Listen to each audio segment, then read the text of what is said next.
When a farmer chooses to plant maize, he anticipates to reap big over a period of 3 months. He endures all the difficult stages up to the harvest period.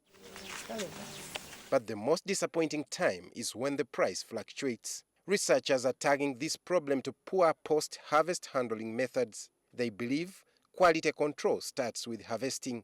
The molds are beginning to come, so all this produces a lot of aflatoxin.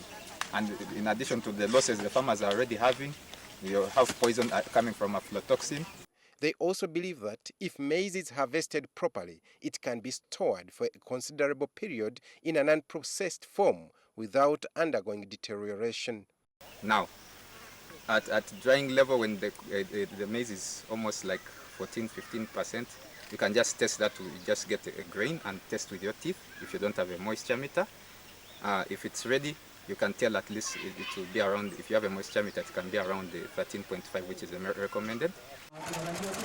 To achieve this target, researchers have come up with improved technologies for the harvest and storage of the crop.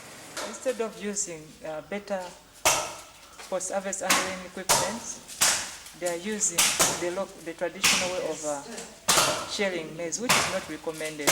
We are trying to discourage farmers from normally cleaning the maize because you get a lot of losses in that.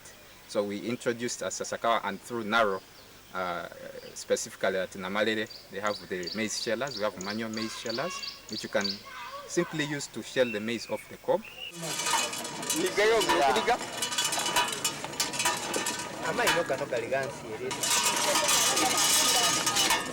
But you find that some farmers don't have the income or the capital to also adopt the technologies that we are promoting.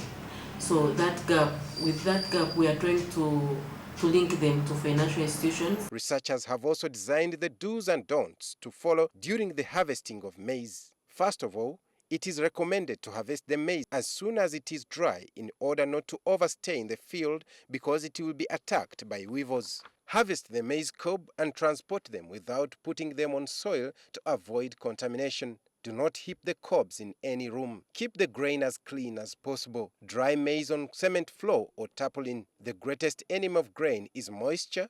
Then remember to keep it dry. Make sure the drying and storage facilities are disinfected in order to avoid insect pests and rodents. The researchers argue that agricultural commodities are heterogeneous and it's very essential to grade the commodities as per standards to command better price either at domestic or international market. Hilary Yesiga, NTV.